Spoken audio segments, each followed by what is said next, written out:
Hello, everyone. It's Monday, November the 8th.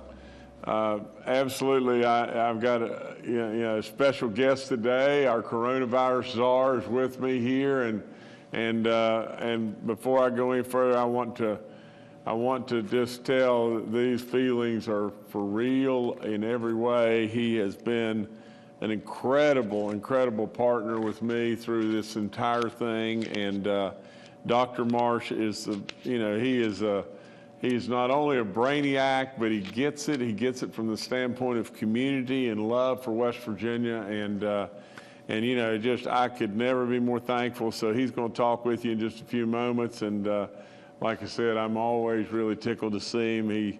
He's one special man, and he can't be thanked enough in my book. But we've got 30 additional deaths since the last time we were together. I want to read through those and ask for your prayers for these people, and ask that you'll just remember what I've said over and over. Don't let these people become a number.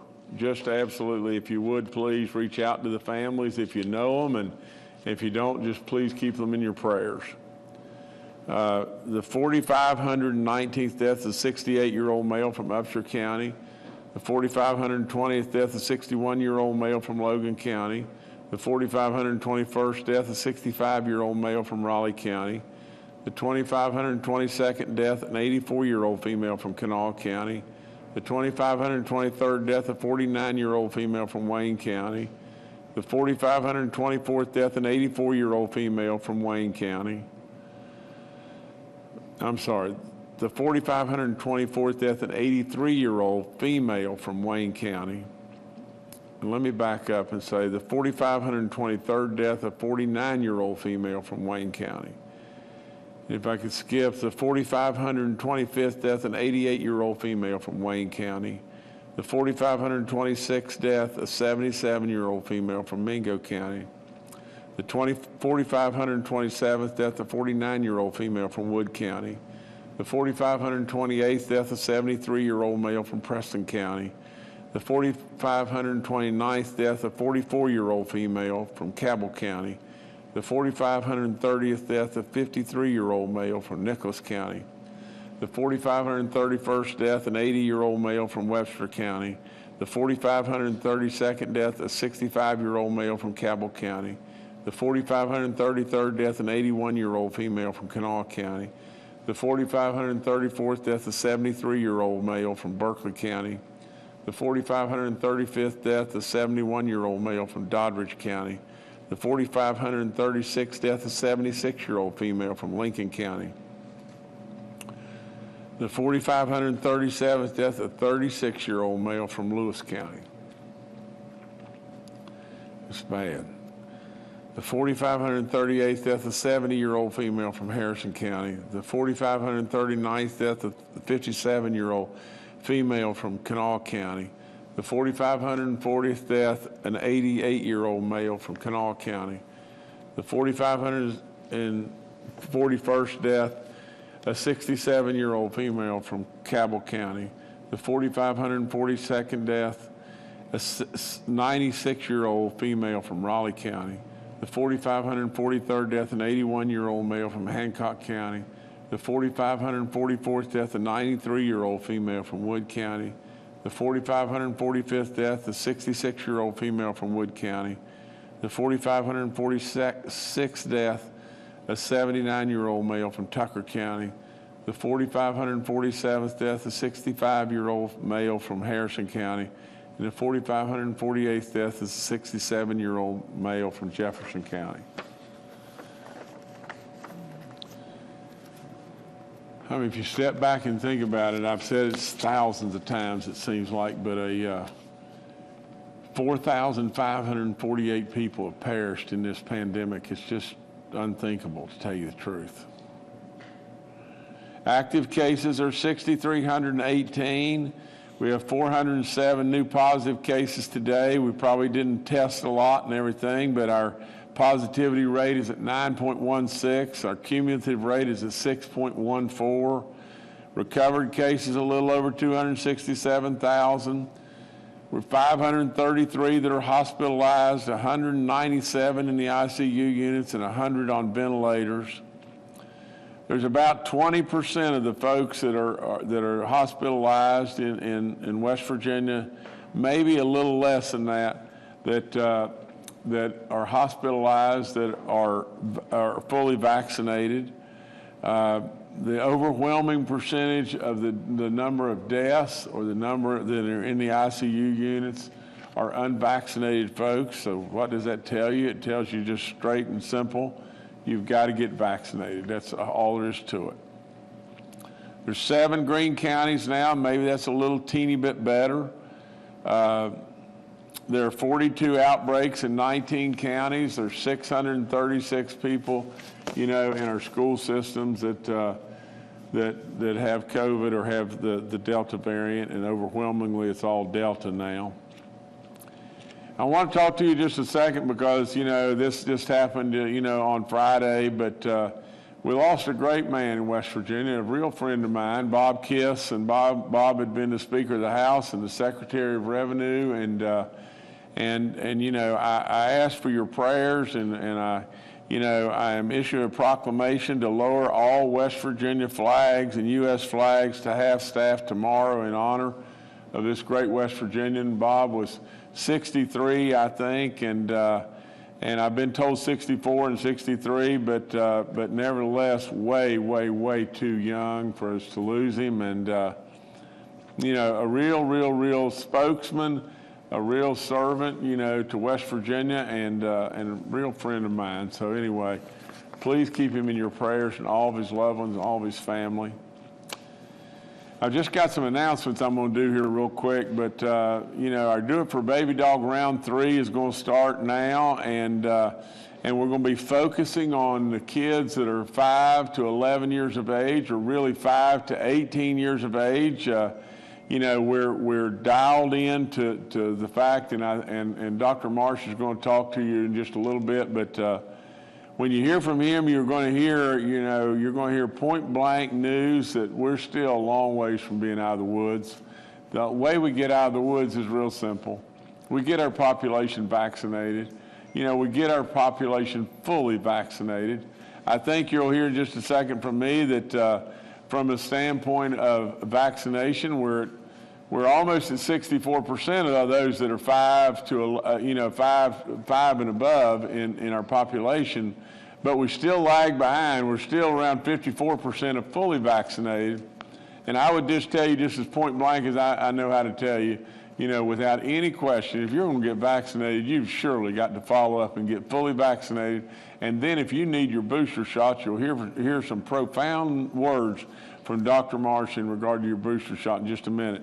But as far as our baby dog stuff, you know, the framework is we're going to dial this into our kids and dial it in from the standpoint of not a scholarship, but as an educational savings fund. And so what we're going to do is for 4 weeks here, and registration will begin tomorrow, Tuesday, November the 9th. The first week entry deadline will be Sunday, November the 14th. We'll do this the week of November 15th, 29th, December 6th, and December the 13th.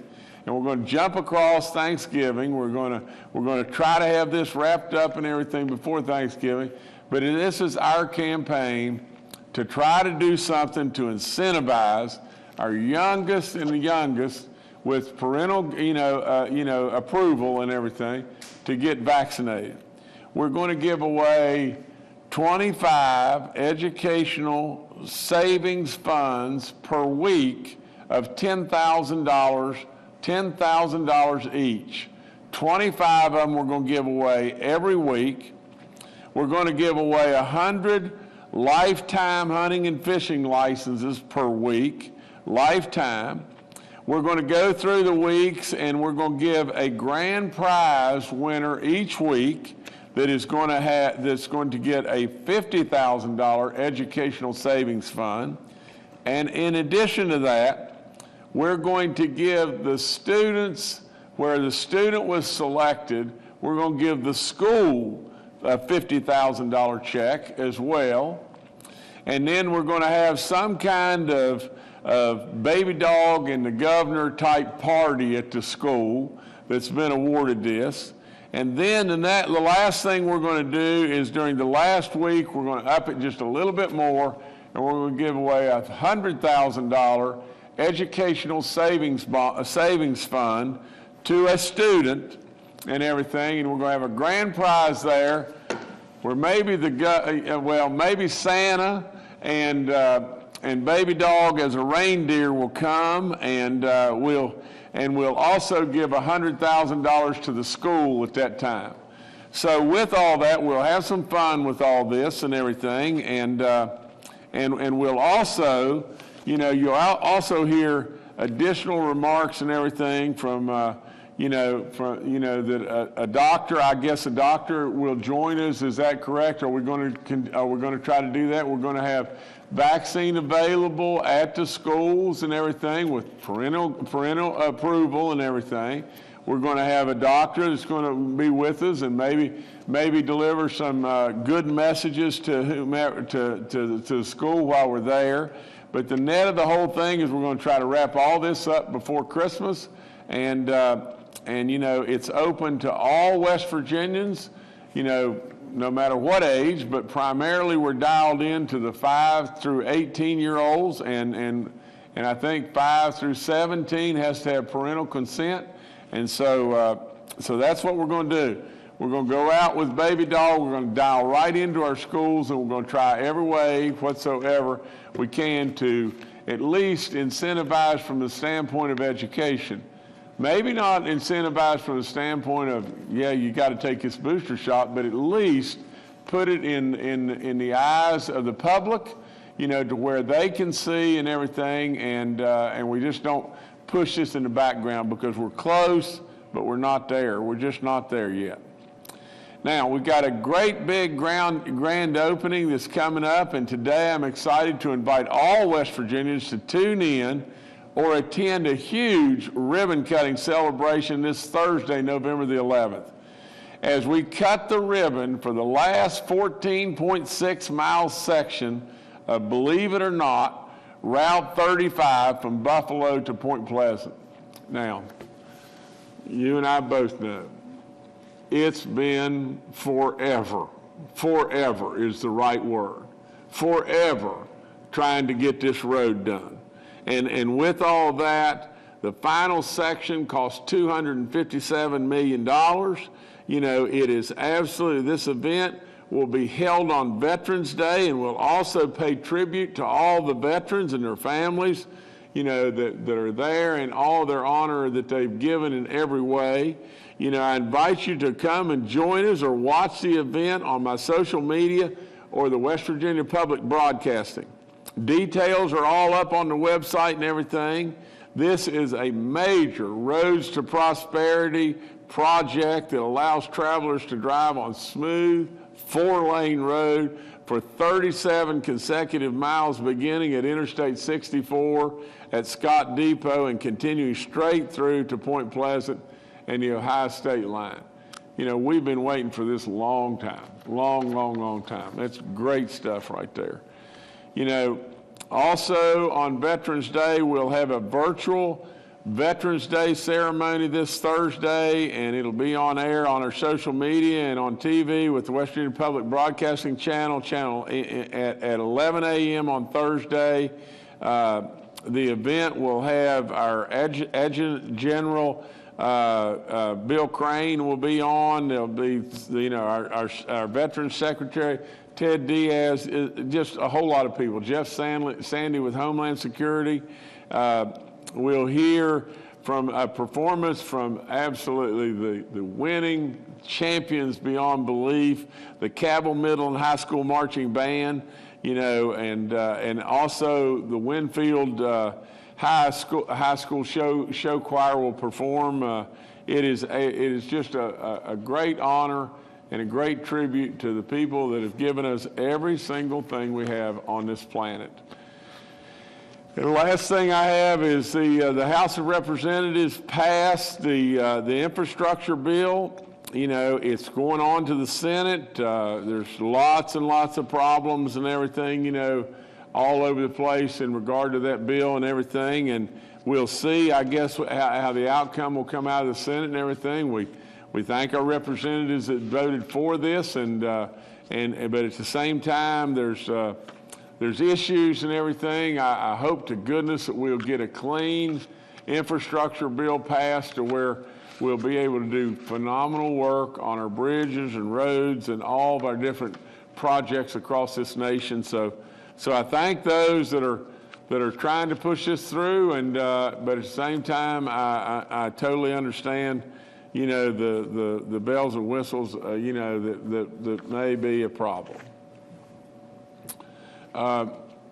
From the standpoint of, you know, a reminder, again, I'm going to go back to just announcements, but 65 and older, if you have any health conditions whatsoever, you know, I want you to go get tested, and then right behind that, if we can catch this early enough and everything, you know, from the standpoint of our antibodies, we'll get it.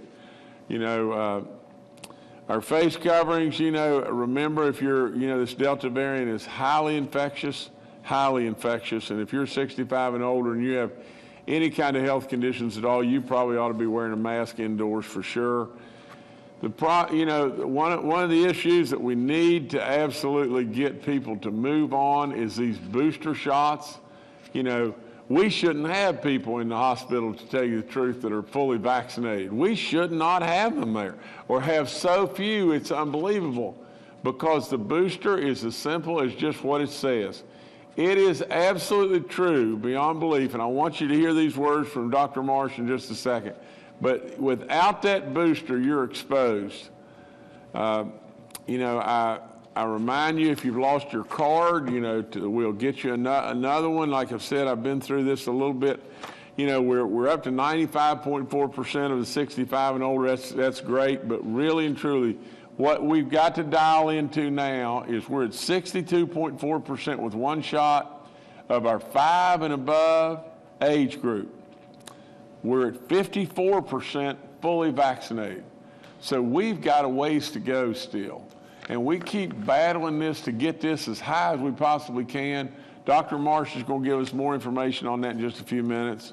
The vaccine eligibility 5 and above, I encourage the parents to help me get the kids across the finish line. I absolutely, without any question, think that is the key right now.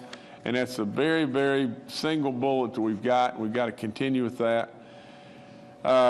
President Biden's vaccine mandate for private businesses has been temporarily blocked by the Fifth Circuit Court. You know that. I thank our Attorney General, Patrick Morrissey, for all the good work that he's done in regard to that. Where I've stood rock solid behind that. I don't believe that we ought to be, terminating people because they have some religious or medical condition, in regard to their employment. Our grand families, can help us with, they'll get the voucher of $150. All of our testing is free. I thank Frith, I thank Walgreens all the time. The outbreaks in our long-term care facilities have backed off a little bit. Still, we got 38. We've got one active church outbreak. The church community's done really good. That's in Nicholas County. We've got 33 inmates and 30 staff cases in corrections, and corrections has done fantastic. I remind you to get your flu shot. You can get your flu shot the same time you can get the vaccine, for the COVID vaccine. I absolutely, urge you over and over and over, and I want to read this. This is a rental assistance program. If you are a renter who is struggling to pay rent or utilities because of financial hardship due to COVID, you may be eligible for assistance. Also, if you are a landlord and your tenants are struggling with rent payments that due to COVID, they may be eligible for rental assistance, and you may be eligible for rental payments. Look, we got $200 million for this. And I don't know, I don't have an update, but the update I started with, a couple of weeks ago was we were at $46.9 million that have gone out. So there's a big delta that we could be sending money out to West Virginians and West Virginia renters or West Virginia landlords. You got to listen to me. And if you're suffering some level of financial struggle with that and everything, call us. Please call us. Remember, veterans, about our discount with all our state parks. It's out there for you. It's very deserving. You deserve it in every way. We thank you from the bottom of our heart, and we can never, never, never express enough gratitude to what our veterans have given us. So that's all I've got. All right, thank you, Governor. We'll go now to Dr. Clay Marsh, who's joining us in person today. Well, good morning. In support of what the governor has said, we are starting to see an uptick in our reproductive value, our R value. And as we start to look at the present situation of COVID and the present status of COVID in the state of West Virginia, that is a bit concerning. And as we look at other places in our country, and around the world, where it's starting to get colder and people are gathering inside, we see that the number of cases of COVID-19 has started to creep back up, particularly in parts of Europe and in parts of our country, Colorado and other places where the altitude is higher and the weather is being colder. As the governor said, we are very focused on what we can do to support every life of every citizen in West Virginia, and also to support our hospital systems that were stretched to the absolute limit by the most recent surge. And we know that the number one and primary approach that we have is to enhance the number of vaccinations. Really important that we've had about 550,000 or so West Virginians over 50 years old who've been fully vaccinated, but only about 45,000 third doses, booster doses that have been given. That is a big difference, and we know that people that have been vaccinated over 6 months ago, particularly people over 50 years old, don't have nearly the same immune protection as they did immediately after their vaccines and over the first 2 to 4 months. So we really implore everybody who is 6 months out from your second vaccine, if you got an mRNA vaccine, Pfizer or Moderna, or 2 months out from your Johnson & Johnson vaccine, to please get a booster. We need you to be fully immune to reduce the spread of COVID-19 in West Virginia. Similarly, as the governor quoted the numbers of our fully vaccinated, it's recently been put forward that for us to make COVID-19 an endemic problem, a yearly problem like the flu is, we would need 85 to 90% of our population to be fully vaccinated.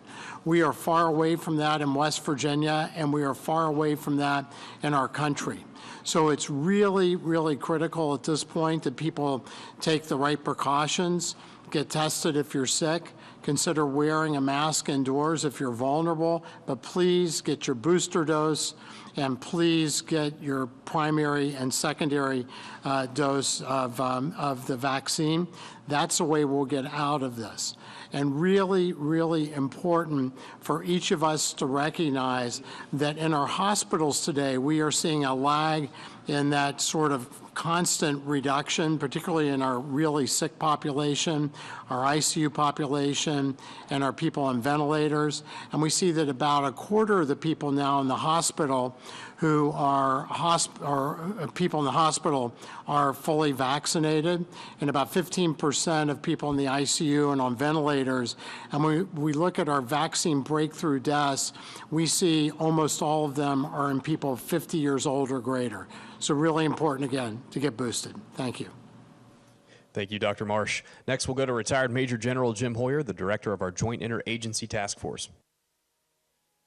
Good morning. Just to reinforce a couple of points that the governor and Dr. Marsh have made.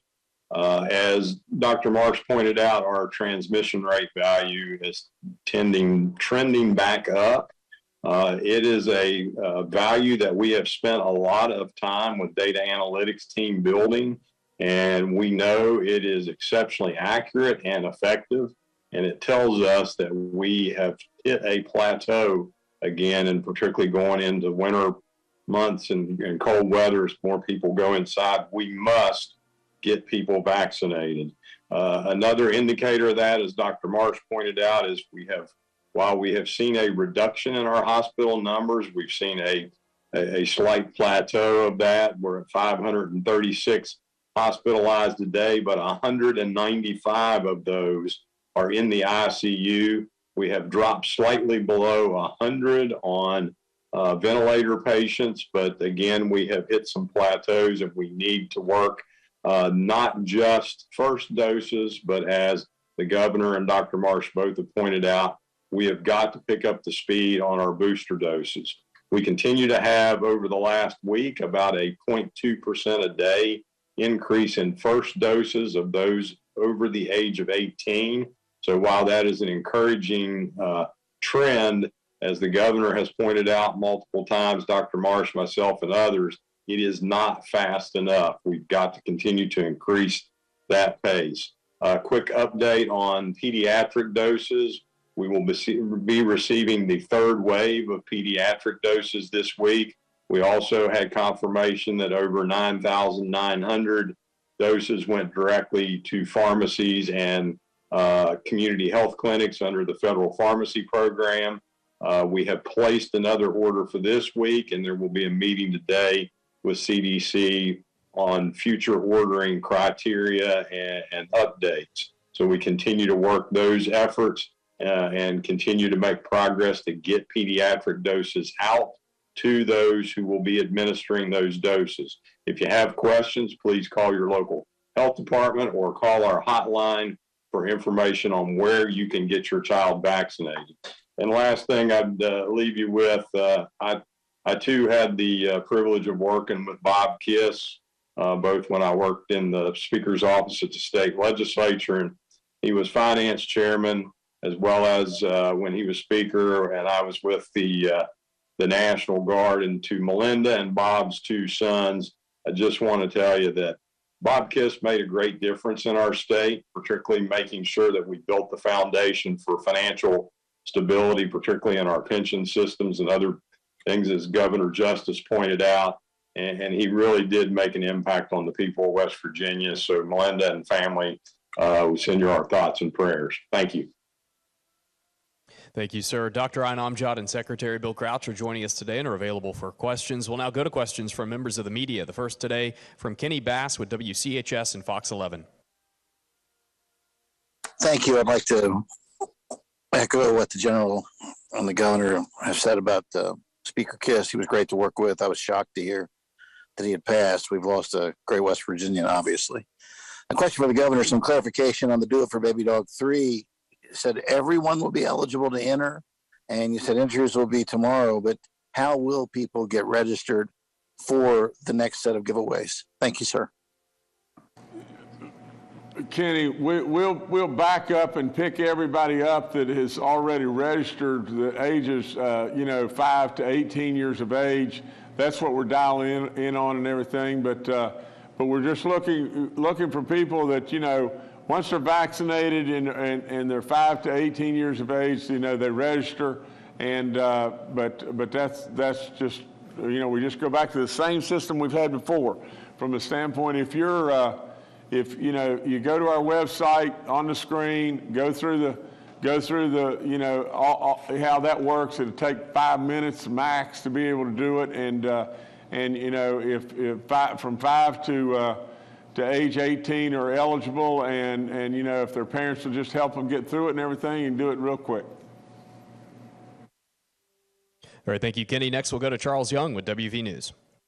Hi, this is Charles Young with WV News. Governor, I was wondering if you could tell us approximately how much money we're going to be spending on Baby Dog Round 3, and are we again going to be using our federal COVID dollars? Thank you.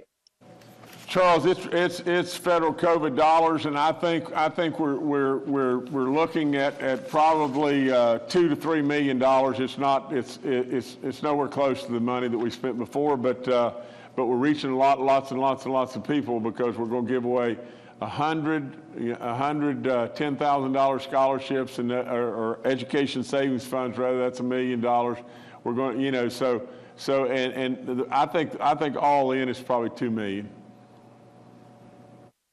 All right, thanks, Charles. Next to Mark Curtis with Nexstar Media. Good morning, Governor and cabinet members and fellow reporters. I have a non-COVID question.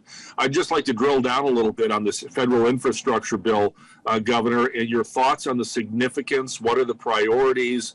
The Democrats in the state Senate held a press conference with Senator Manchin this morning and talked about, in some way how the money will get divided up and what the priorities will be. But kind of talk about the big picture here. What impact will this have in addition to the money from the Roads to Prosperity program? Well, Mark, I'm glad you asked about it, because I need to clean up just a little bit here and everything. From the standpoint of the bill itself, I want everyone to understand, the controversy over the bill is just this, is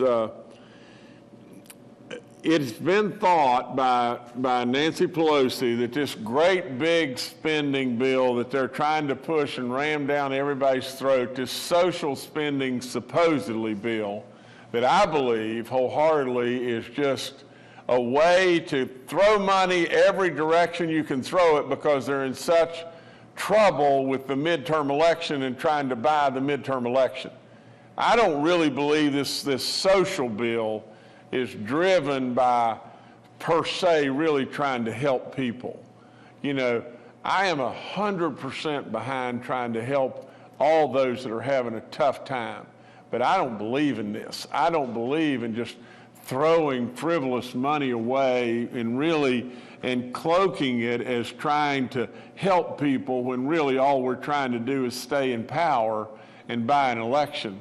Well, I think so in that, there's been a tough vote, has there not? You know, the Senate voted, and I thank, you know, Senator Manchin and Senator Capito that went all in, you know, and then all of a sudden it's gone. The House has been held up forever because they wanted to run both these bills at the same time. Well, finally, they broke it out. And in breaking it out, you know, the infrastructure bill, and I thank Congressman McKinley, it took a lot of guts. It took an awful lot of guts for him to step up as he stepped up and everything. But in all of that, I surely understand the Republicans' stance because they feel like, on the House side, they feel like that this could be Pandora's box and it could open or crack the door from the standpoint of maybe some way, somehow, them leveraging this to be able to get the social bill passed. And so there's a lot of controversy and a lot of issues and everything there. You know, I wish it would have been more of a bill that would have been purely infrastructure, but I can tell you this, and you know, and here are my notes, Mark, you know, maybe this was more pertaining to your question, but I think that the bill has been reported that there'll be $3.8 billion that'll come to West Virginia for infrastructure investments over the next 5 years. And that's tremendous. I mean, there's no question, period. That is tremendous in every way. You know, President Trump tried so hard to get an infrastructure bill passed that would rebuild our roads, our bridges, our water, our sewer, broadband, and everything. He tried so hard. He got blocked on everywhere we turned, over and over and over. He got blocked and blocked and blocked. Now, this is not the best of the best bills because it puts money, some of the monies, towards projects that really probably are not truly infrastructure. But it is still an infrastructure bill that West Virginia will be a tremendous beneficiary of.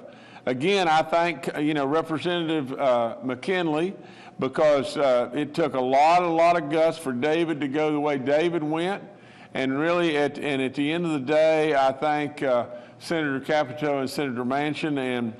And so from the standpoint of West Virginia's infrastructure being continued to be built out, you know, that's what we want to have happen in West Virginia because believe me, there is people crying in every direction in the world that want to come to West Virginia, and we want to make it easier and easier and easier for them to come. All right, thank you, Mark. Next, we'll go to Paul Mullen with WCBC. Good morning, Governor. Good morning, everyone. Couple of questions. Number one, Governor, with the holidays coming up, are there any plans to hold a day of reflection for West Virginians lost, especially since the surge in deaths after the Delta variant? And the other would be for the medical folks. When folks got the first shot or the first round of shots, some reported feeling a little bit off for a day or two. I did not, but some did. And it was said that that was a sign that your immune system was cranking up. Do you have a similar reaction or no reaction or a mild reaction to the booster shot if you get the booster shot? Thank you. Well, I think you know, let me go back to the first part of your question, Paul. You know, from the standpoint of a day of reflection or a day of prayer, between now and either Thanksgiving and or Christmas, we will have that for absolute certain. We've talked a bunch about that, and everything, within our office here and everything. We've not got it scheduled yet, but we're planning absolutely to do that. From the standpoint of your booster shot, I would say, to me, there was, I had no reaction whatsoever. But I think that is more of a question for Dr. Marsh or Dr. Amjad. But Dr. Marsh is right here with me, and so add to it, sir. Well, thank you, Governor, and thank you, Paul. So each person is a bit different. Some people worry about having some effects, feeling a little punky maybe that day after you get the vaccine. Other people have no symptoms at all, like the governor. The symptoms that you get don't really have any direct consequence on your body's response to the vaccine based on numbers of people. We know that the booster for Moderna, for example, is half the dose of the first or second shot, so the likelihood would be that whatever, sore arm or whatever you might experience, that might even be lessened with the booster if you got Moderna. But in general, the effects of the boosters are very mild, if any, and as we said, that we need to get 85 to 90% of our population vaccinated, and particularly if you're over 40 or 50 years old and you got your vaccine 6 months ago or more, then your immune protection is not close to what it needs to be. So we need people to go get the boost doses so their immune function's back up to where it needs to be, to protect them from not only getting severely ill, but protect them from dying. Thank you. And come back to me, Jordan, just 1 second. I want everybody to really listen to one thing that I have to say today. Now, there's lots and lots of stuff that I've already reported. I hope that everybody's listened to all that. But this point is so profound. First of all, if you're worried about getting your second dose or you're worried about getting your booster shot from the standpoint you may feel a little bit, as Dr. Marsh said, funky, for a day or so, really and truly, that is making you hesitant about going to get this shot? Do you have any idea what the people that are lying in an ICU unit or hospitals, what they would give right this moment? What in the world would they give to have a choice of getting a shot, and maybe for a day, worst case scenario, maybe for a day or two, you feel a little bit strange? Are you kidding me? Are you really serious that would make you hesitate, on getting the follow-up of this booster shot or finishing your vaccine with the second shot? Are you really serious? Because absolutely, I sit here and read name after name after name, of people that would give everything if they had just your chance to go get the shot. And maybe feel a little bit funky for a day or so. Now the other thing I want you to dial into is just this. And I can summarize it, I can bring it right down, that really and truly I think the headlines in every paper ought to be what Dr. Marsh has just told us. He's told us this: 2 doses of the vaccine, and you being 6 months from the last dose are almost of no value. Now just think about that. If you've gotten 2 doses and you're 6 months out, it's almost no value. So what's that tell you? You better run to get that booster shot. That's all there is to it. 2 doses, 6 months out, no value. That to me ought to be every headline.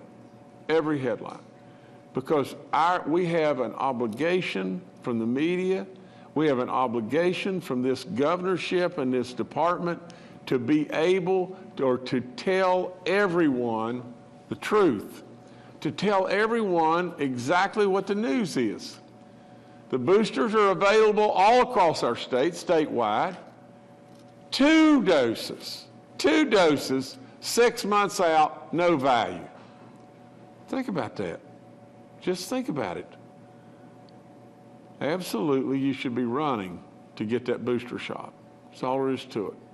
And if you feel funky for a day, so what? So what?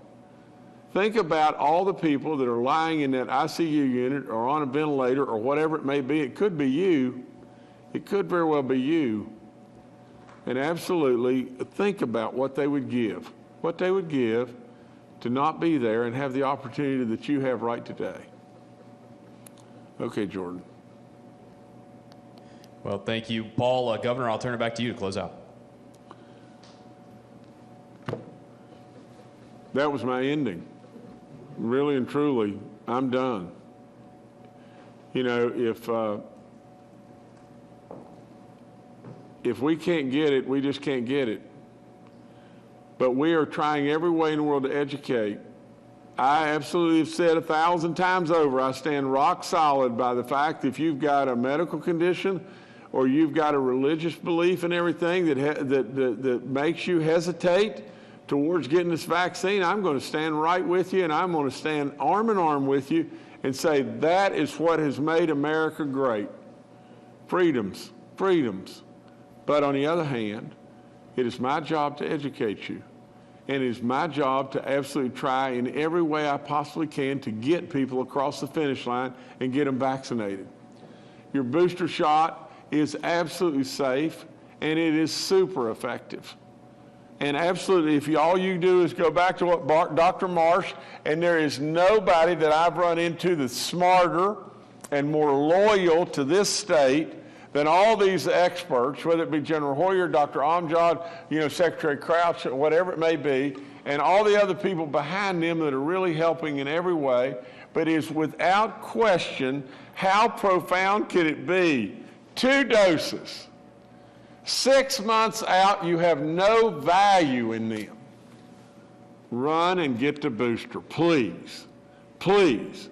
If you're sitting there depending on those 2 doses that are 6 months out, they're giving you, by the expert of the experts' words, no value. You got to get that shot.